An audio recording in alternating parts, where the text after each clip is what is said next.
ഹരി ഓം. വൈശാഖ മാഹാത്മ്യം. കാമദേവനും വൈശാഖ കർമ്മവും. കാമദേവന്റെ ശരീരം ഭസ്മമായി ഭവിച്ചപ്പോൾ പത്നിയായ രതീദേവി ദുഃഖാധിക്യത്താൽ താഴെ വീണു. അല്പം കഴിഞ്ഞ് എഴുന്നേറ്റ് കരഞ്ഞു. അപ്പോൾ കാമന്റെ മിത്രമായ വസന്തം അവിടെ ആഗതനായി. തനിക്ക് വേണ്ടി ഒരു ചിത നിർമ്മിച്ചു തരുവാൻ രതീദേവി കാമന്റെ മിത്രത്തോട് ആവശ്യപ്പെട്ടു. സ്നാനം ചെയ്തു വന്നതിന് ശേഷം കാമപത്നി ചിതയിൽ ചാടി ദേഹം ത്യജിക്കുവാൻ തയ്യാറായി. പെട്ടെന്ന് ഒരു ആകാശവാണി ഉണ്ടായി. അഗ്നിയിൽ ദേഹം ത്യജിക്കരുതെന്നും മരിച്ച പതി ഭൂമിയിൽ വീണ്ടും ജനിക്കുമെന്നും ഉള്ളതായിരുന്നു അശരീരി. അല്പകാലം ക്ഷമിച്ചാൽ സുഖമായി വസിക്കാമെന്നും അറിയാനിടയായി. അതോടുകൂടി രതീദേവി മരണചിന്ത ഉപേക്ഷിച്ചു. പെട്ടെന്ന് ദേവന്മാർ അവിടെ എത്തുകയും ദുഃഖിതയായ രതീദേവിയെ ആശ്വസിപ്പിക്കുകയും ചെയ്തു. അവരുടെ ആശ്വാസവചനങ്ങളിൽ നിന്ന് കാമദേവന്റെ പൂർവജന്മ വൃത്താന്തം അറിയാൻ കഴിഞ്ഞു. അത് രതീദേവിക്ക് ആശ്വാസം നൽകി. പൂർവജന്മത്തിലും കാമനും രതിയും പതിയും പത്നിയും ആയിരുന്നു. അന്ന് കാമന്റെ നാമം രാജസുന്ദരൻ എന്നും രതിയുടെ നാമം രാജസങ്കരകാരിണി എന്നും ആയിരുന്നു. ആ ജന്മത്തിൽ വൈശാഖധർമ്മങ്ങളും വൈശാഖ സ്നാനവും രാജസുന്ദരൻ അനുഷ്ഠിച്ചില്ല. അതുകൊണ്ട് കാമദേവന്റെ ജന്മം കിട്ടിയപ്പോൾ ഭസ്മീകൃതനായി. ഈ കാര്യം രതീദേവിയോട് പറഞ്ഞ ദേവന്മാർ വൈശാഖധർമ്മവും ഗ്രഹിപ്പിച്ചു. പാപങ്ങൾ ചെയ്താൽ പ്രായശ്ചിത്തമായി വൈശാഖധർമ്മങ്ങൾ അനുഷ്ഠിക്കണം. ഗംഗയിൽ സ്നാനം ചെയ്യുകയും വിഷ്ണുദേവനെ പൂജിക്കുകയും വേണം. ദേവന്മാർ പറഞ്ഞതുപോലെ ഗംഗാസ്നാനം നടത്തുകയും വിഷ്ണുദേവനെ ആരാധിക്കുകയും ചെയ്തപ്പോൾ രതീദേവിക്ക് പതിയുടെ ദർശന സൗഭാഗ്യം ലഭിച്ചു. വൈശാഖധർമ്മ കർമാനുഷ്ഠാനം കൊണ്ടുണ്ടായ പുണ്യമാണ് ഇത്. കാമദഹനത്തിന് ശേഷം ശങ്കര ഭഗവാൻ തപോവനം ഉപേക്ഷിച്ച് കൈലാസത്തിലേക്ക് പോയി.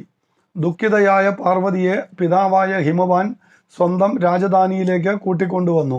മഹേശ്വരനെ ധ്യാനിച്ചുകൊണ്ട് അചഞ്ചലമായ തപസ്സു ചെയ്യുവാൻ ദേവി നിശ്ചയിച്ചു. കഠിനമായ തപസ്സിൽ സംപ്രീതനായ ഭഗവാൻ പ്രത്യക്ഷപ്പെട്ടപ്പോൾ പതിയായി ഭവിക്കണമെന്ന വരം ആവശ്യപ്പെട്ടു.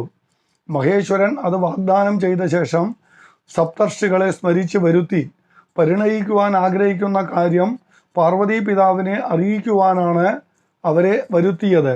സപ്തർഷികൾ മഹാദേവന്റെ ദൗത്യം ഭംഗിയായി നിർവഹിച്ചു. ഗിരിരാജനും സന്തോഷത്തോടുകൂടി ശിവാഭ്യർത്ഥന സ്വീകരിച്ചു. അനന്തരം വിവാഹത്തിനുള്ള ഒരുക്കങ്ങൾ തുടങ്ങി. ലക്ഷ്മി സമേതനായ വിഷ്ണുവിനോടും വാണി സമേതനായ ബ്രഹ്മാവിനോടും മറ്റ് ദേവീദേവന്മാരോടും ഒപ്പം കൈലാസനാഥൻ ഹിമവാന്റെ രാജധാനിയിലേക്ക് യാത്രയായി. സ്വന്തം വാഹനമായ വെള്ളക്കാളയുടെ പുറത്തായിരുന്നു ഭഗവാന്റെ യാത്ര. ഹിമവാൻ എല്ലാവരെയും സാദരം സ്വീകരിച്ചു. ശംഖനാദങ്ങൾ കൊണ്ടും ആശീർവാദങ്ങൾ കൊണ്ടും അവിടം ശബ്ദായമാനമായി. മഹാദേവൻ ദേവിയെ വിധിപ്രകാരം പരിണയിച്ചു. വിവാഹാനന്തരം എല്ലാവരും സ്വസ്ഥാനങ്ങളിലേക്ക് തിരിച്ചുപോയി. ശിവപാർവതിമാർക്ക് പുത്രനുണ്ടാകുവാൻ കാലതാമസം ഉണ്ടായി. അതിനാൽ ദേവന്മാർ ദുഃഖിതരായി. ദുഃഖപരിഹാരത്തിന് അവർ അഗ്നിയെ നിയോഗിച്ചു. അഗ്നിയെ അന്തഃപുരത്തിൽ കണ്ടപ്പോൾ ദേവി അവിടെ നിന്ന് പോയി. ഭഗവാന്റെ വീര്യം ആദ്യം അഗ്നിയുടെ മുഖത്തിലും പിന്നീട് ഉദരത്തിലും പതിച്ചു. ഉദരത്തിൽ ശംഭുവീര്യം പതിച്ചപ്പോൾ ഉഷ്ണം സഹിക്കുവാൻ വയ്യാതെ അഗ്നി ഇന്ദ്രന്റെ സമീപം എത്തി വിഷമം അറിയിച്ചു. ദേവരാജന്റെ മനസ്സിൽ ദുഃഖവും സന്തോഷവും ഉണ്ടായി. അഗ്നിക്ക് നേരിട്ട വിഷമത്തിൽ ദുഃഖമുണ്ടായി. ശിവപുത്രൻ കാലതാമസം കൂടാതെ ജനിക്കും എന്ന പ്രതീക്ഷ സന്തോഷവും നൽകി. ചൂട് സഹിക്കാനാകാതെ വിഷമിക്കുന്ന അഗ്നിയുടെ ഗർഭം വലുതായി. അപ്പോൾ ദേവന്മാർ ഗംഗാതീരത്തു ചെന്ന് ദേവിയെ സ്തുതിച്ചു. ഗംഗാദേവി പ്രത്യക്ഷപ്പെട്ടു. അവർ കാര്യങ്ങൾ അറിയിച്ചു. ഗർഭമോചനമായ മന്ത്രം ജപിച്ച് വീര്യത്തെ പുറത്താക്കിയാൽ താൻ ധരിച്ചു കൊള്ളാമെന്ന് ഗംഗ പറഞ്ഞു. ഗുരുവിൽ നിന്ന് ഈ മന്ത്രം സ്വീകരിക്കണമെന്നും പറഞ്ഞു. അതനുസരിച്ച് ചെയ്തപ്പോൾ ആ വീര്യം ഗംഗയിൽ വ്യാപിച്ചു. ഗംഗാദേവിക്കും ചൂട് അസഹ്യമായി. ചൂടിൻ്റെ ആധിക്യത്താൽ ഗംഗാജലം തിളച്ചു. ചൂട് സഹിക്കാനാകാതെ ദേവി ആ വീര്യത്തെ ശരവണത്തിലേക്ക് എറിഞ്ഞു. അപ്പോൾ അത് 6 ഖണ്ഡങ്ങളായി ഭവിച്ചു.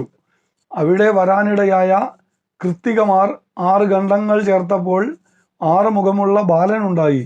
മഹാദേവൻ ഈ കാര്യങ്ങൾ പറഞ്ഞപ്പോൾ ദേവി ബാലനെ കൈലാസത്തിലേക്ക് കൊണ്ടുവന്നു.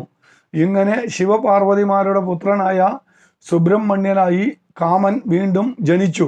വൈശാഖ കർമ്മങ്ങൾ വേണ്ട വിധത്തിൽ അനുഷ്ഠിക്കാത്തത് കൊണ്ടാണ് കാമദേവന് പുതിയ ജന്മത്തിലും വളരെ ക്ലേശങ്ങൾ ഉണ്ടായത്. വൈശാഖധർമ്മം അനുഷ്ഠിച്ചില്ലെങ്കിൽ ദേവന്മാരായാലും പല ദുഃഖങ്ങൾ ഉണ്ടാകുമെന്ന് ഇതിൽ നിന്ന് വ്യക്തമാണല്ലോ. വൈശാഖധർമ്മം അനുഷ്ഠിച്ച രതീദേവിക്ക് പതിയുടെ ദർശനം ലഭിച്ചു. അല്പം വൈകിയാണെങ്കിലും പതിയോടൊപ്പം ഉള്ള ജീവിതം കൈവന്നു. പൂർവജന്മത്തിലും കാമദേവനായി ജനിച്ച അവസരത്തിലും വൈശാഖധർമ്മങ്ങൾ പാലിക്കാത്തതുകൊണ്ട് ശിവപുത്രനായി ജനിച്ചിട്ടും നിരന്തരം ക്ലേശങ്ങൾ ഉണ്ടായി. വൈശാഖത്തിൻ്റെ പുണ്യം പരലോകത്തിൽ മാത്രമല്ല ഇഹലോകത്തിലും സുഖം നൽകുന്നു. ഹരി ഓം. എല്ലാവർക്കും സർവേശ്വരൻ്റെ അനുഗ്രഹം എപ്പോഴും ഉണ്ടാകട്ടെ എന്ന് പ്രാർത്ഥിക്കുന്നു.